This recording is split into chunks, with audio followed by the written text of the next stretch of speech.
How can I wake up my friends and family? So I'm going to answer this question that I get all the time, and it's an answer that sometimes people don't like to hear, but I'm going to explain why I think it's true.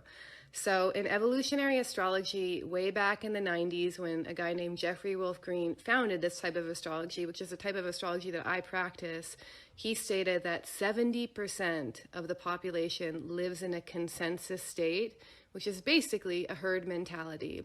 So these are the literal NPCs of the world. So they don't form independent thought. When they want to know what their opinions are on certain topics, they just look to the external world.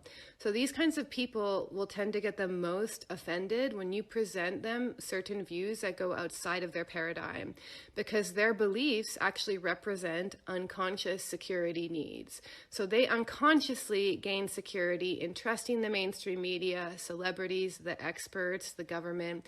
They basically can't really think for themselves, so they seek security in outsourcing their opinions to the outer world. And moving from this consensus herd mentality to the next stage, which is an individuated state, is actually often a traumatic process, because instead of trusting the external world like you always have, the government, the authorities, you actually have to learn how to trust self as an inner guidance system instead.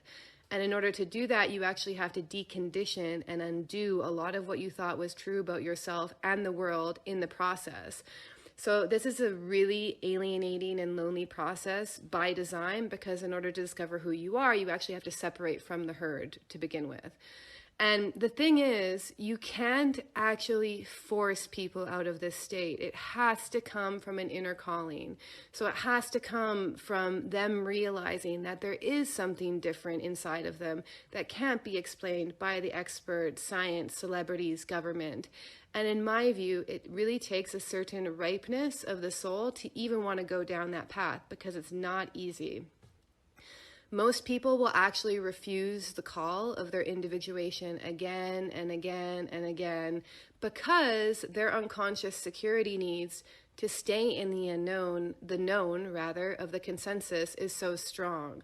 So you don't want to hate them for that. It's actually a necessary stage in their own soul's development.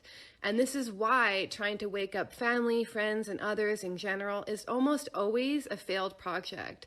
And really, how I feel about it, the best thing you can do in these times is focus on your own soul evolution and find something unique about you that you can bring back to the world. And the reason why I'm saying that is because it is the most highly individuated and spiritualized people who actually create the next consensus. And they don't do this by forcefully trying to wake up the people who are asleep. They do this by bringing back their true essence, their true nature, and their soul gifts back to the consensus, where they can uplift, inspire, and show people there's a different way to be.